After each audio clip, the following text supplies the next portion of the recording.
Good afternoon, everybody. This is Dr. Val Arkush.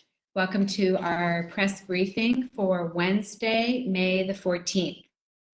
Since our press briefing yesterday afternoon, we have had 143 new cases of COVID-19 reported in Montgomery County, which brings us to a total of 5,523 cases. Today, 88 of the 143 cases are from long-term care facilities. One is from the Norristown State Hospital, and 54 are from the community. These positive individuals are from 31 municipalities, one of which is reporting a new case. This means that all 62 of our Montgomery County municipalities are now home to individuals with COVID-19. These individuals range in age from 14 years old to 99 years old. And as always, you can check our county maps at montcopa.org/COVID-19 for updated municipal maps. Today, there were 77 females and 66 males. None are known to be hospitalized. 14 are known to be at home in isolation, and 129 we do not have direct information about.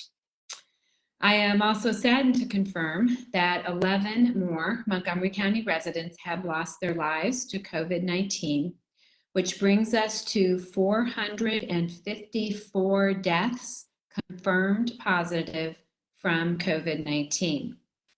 4 passed away in a hospital, 4 in a long-term care facility or home, and 3 are unknown. They ranged in age from 54 years old to 97 years old. Overall, we have now had 251 females and 203 males that have lost their lives to COVID-19.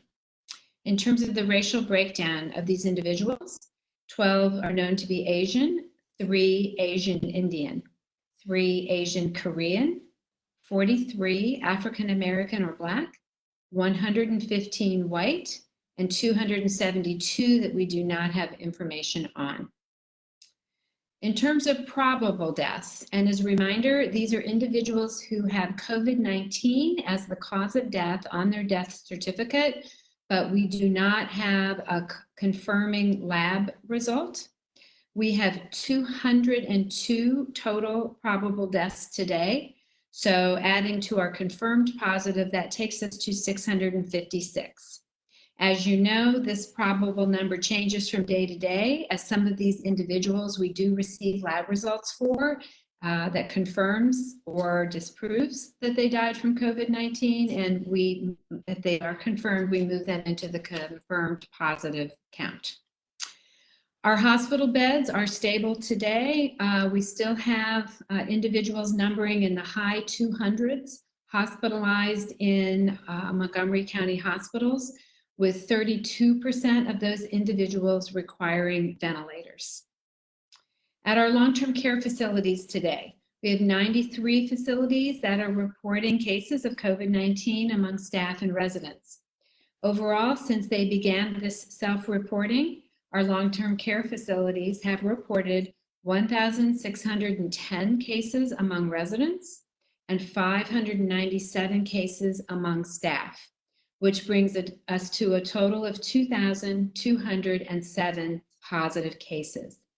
Just as a reminder, not all of these individuals are Montgomery County residents, and so they don't necessarily contribute to our total number of cases. But we do continue to track and report this to you just to keep you abreast of what remains a significant challenge in many of our long-term care facilities. Today, we have 398 of the 454 confirmed positive deaths of Montgomery County residents from long-term care facilities. That calculates to 88% of the total confirmed positive deaths are from long-term care facilities. We continue with outreach to these facilities. Our field assessment and support teams have made about 70 visits at this point to facilities. They are beginning to do some return visits to just reinforce and answer additional questions, check in, see how things are going. We continue to recommend testing at these facilities of both residents and of staff. We believe that this is the easiest way to get a handle on the possible disease within a facility and allows the facility to separate patients and staff in a very evidence-driven way. The update from our correctional facility today is that everything remains stable. That all inmates that have tested positive for the coronavirus are currently stable, and I believe at this point without symptoms. Our community testing sites continue to do well. Our Norristown site was open today and will be open again tomorrow at the Delaware Valley Community Health Center in Norristown. I want to again thank Dr. McNeil and Dr. Julia DeJoseph for their wonderful partnership in this effort. To make an appointment for the Norristown testing site, which will be open tomorrow, please call starting at 8:30 a.m. tomorrow morning, 610-592-0680. The testing will be available between 11 and 1. They will be closed for the weekend. They will be closed Saturday and Sunday. And just a reminder that this testing is for residents of the municipality of Norristown. Our Montgomery County Community College drive-through site, which is open to everyone, is also open and running smoothly today. They will be open tomorrow. They will be closed on Saturday for a safety stand down and open on Sunday this weekend. For the dates of April the 16th to May the 11th, we have now tested 4,871 individuals. We've received results on 4,716, which represents 97% of the total. 652 of these individuals are positive. So for the 21 days that the community college site has been up and running, we are now running 13.8% positive. The appointments for tomorrow, Friday, will open at 8 a.m. Appointments can be made at montcopa.org/COVID-19 by clicking on the green County Testing Information button. You can also call 610-631-3000 beginning at 8 o'clock tomorrow morning and make an appointment by phone if need be. And again, just a reminder, the site will be closed on Saturday this weekend and open on Sunday. I've made this announcement a few times this week, but just want to make sure everyone hears it, that the Rite Aid in Lansdale, located at 1856 North Broad Street, is now available for no-cost testing for anyone who is over 18 years of age.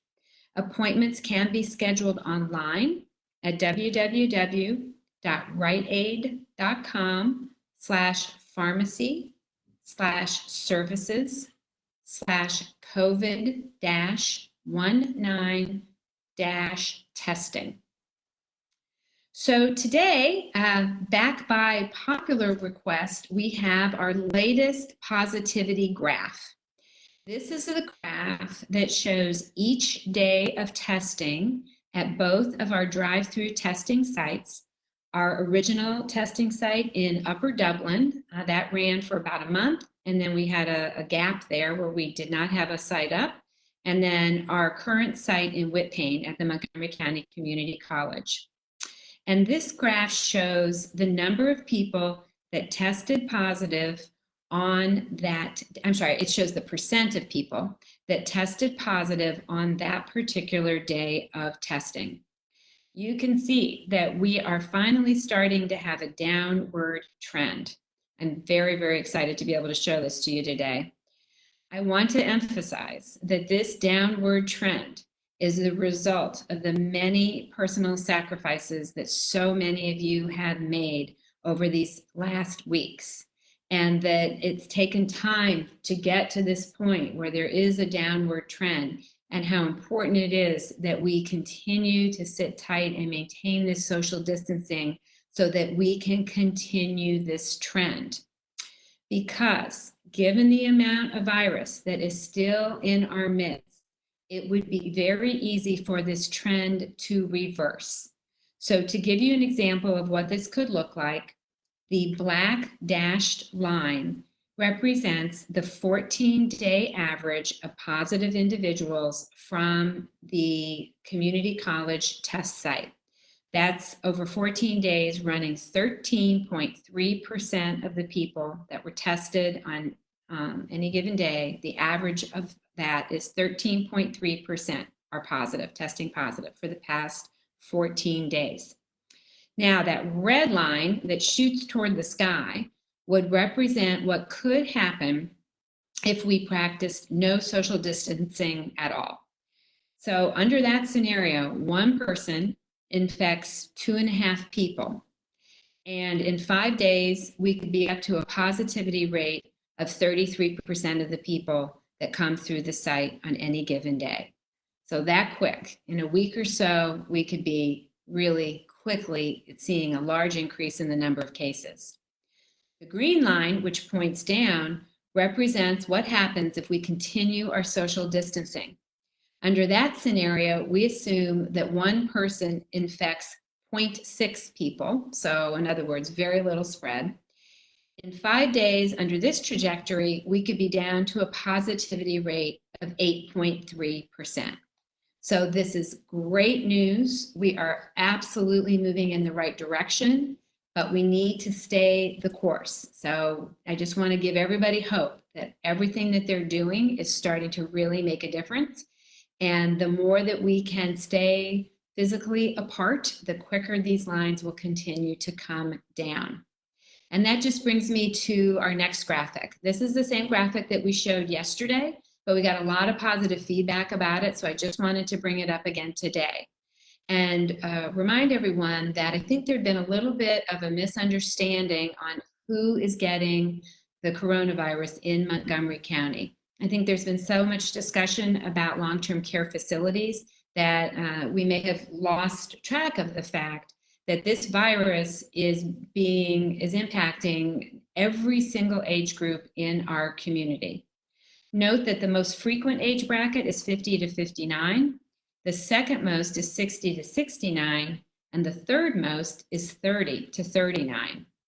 If we add some of these brackets together, we have more individuals in the 20 and 30-year-old brackets than we do in the 70 and 80-year-old brackets. If we add these numbers together, we've got 1,271 20 and 30-year-olds, and we've got 1,243 70 and 80-year-olds. So I just want to put that up as a reminder that it could be you. You could be one of the people that is relatively young and healthy and carrying the virus but have no symptoms. And so it's so important that when you go out, first you minimize those trips and really try to keep it to essential errands or essential work.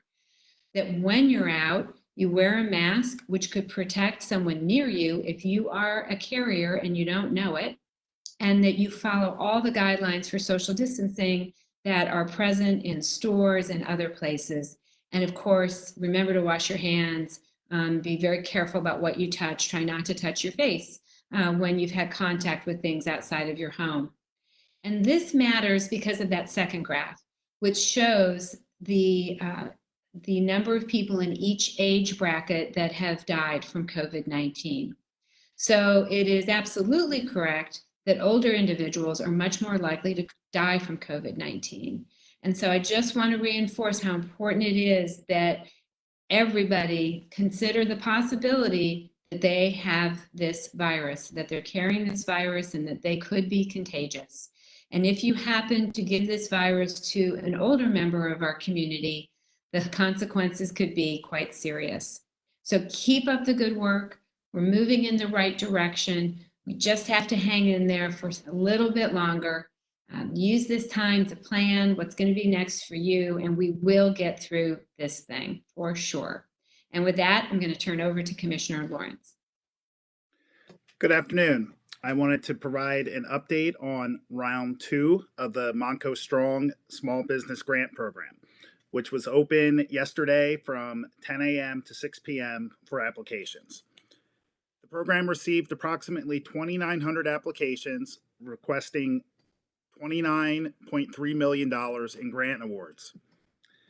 This is nearly double the amount of applications we received in round 1. In round 1, we received 1,520 applications. 80% of the applicants indicated gross revenues of less than $1 million. There is one application from each of the 62 municipalities in Montgomery County, and 87% of the businesses have operated for 3 or more years. The 5 municipalities with the most applications were Montgomery Township, Lower Marion Township, Abington Township, Upper Marion Township, and Cheltenham Township.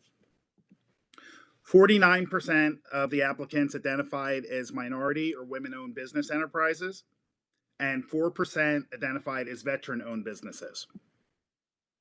48% of these businesses are partially operating, and 35% of the applicants said their businesses are fully shut down. 68% of the applicants indicated they were awarded small business administration loans, Paycheck Protection Program funds, or economic injury disaster loans. And just to remind you, this program is being funded with $5 million in economic funds. And some of that is coming from the Delaware Valley Regional Economic Development Fund, chaired by former County Commissioner Tom Ellis. So we want to thank them for their support. And we'd like to extend our thanks and appreciation to the Redevelopment Authority of Montgomery County for their continued partnership with our Department of Commerce on this program. Reviewing applicant and the scoring of applications will start immediately, and awardees could be started to be notified as early as the middle of next week. And with that, I'll turn it over to Commissioner Gale. Thank you. Good afternoon, everyone. This is Montgomery County Commissioner Joe Gale. Thank you for tuning in today. Pennsylvania's failed response to the coronavirus has been the subject of national media, and rightfully so. There is no question that Governor Wolf and Secretary Levine have been a complete and utter failure since this pandemic began. Adding insult to the injury they have inflicted upon the residents and businesses of Pennsylvania, Governor Wolf and Secretary Levine have been blatant hypocrites in their response. When the coronavirus outbreak began, Dr. Levine relocated her 95-year-old mother out of a long-term care facility. Yet, in March, Secretary Levine and Governor Wolf ordered that nursing homes must admit medically stable residents infected with the coronavirus. They actually ordered nursing homes to admit COVID-19 infected patients into those communities.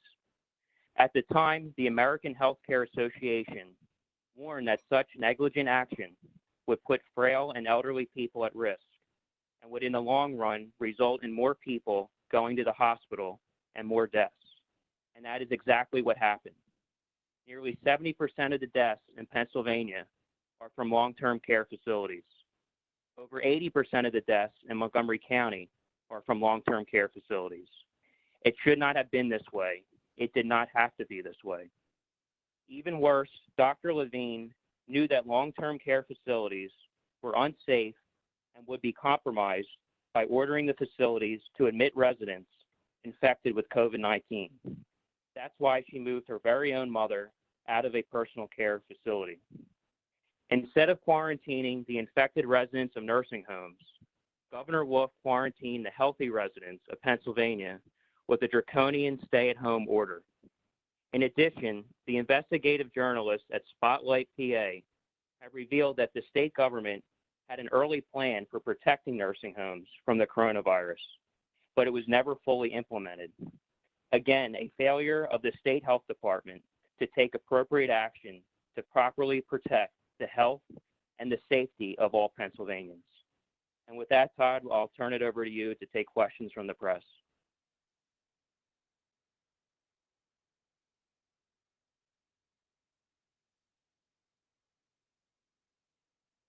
Todd, any questions today? While we're waiting, I just want to say thank you to Megan, who's here interpreting for us today. We have a question. We have two questions from Deanna Durante, NBC 10. She says, regarding long-term care facilities, many times during the briefings, it was said that those facilities do not answer to the county and are state regulated. Yet the responsibility to get Montgomery County numbers down appears to rest on the shoulders of the county. Should the state have, or do you think the state should have acted faster in sticking facilities with supplies? So I've spoken a little bit about this before. These facilities are licensed and regulated by the Pennsylvania Department of Health. And these facilities were not something that our county health department at the beginning of the pandemic was particularly focused on, because we did have an assumption that the Pennsylvania Department of Health would be working with them along with the Hospital and Health System Association of Pennsylvania, often referred to as HAP, which most of them are also members of. So as time went by, we began to get increasing number of phone calls to our EMS agencies, and they were noting to us that they were transporting an unusually large number of these residents to hospitals. And so that's when we got more directly involved, when we started to realize that while the PADOH was providing phone support to some of these places, they were not able to provide in-person support.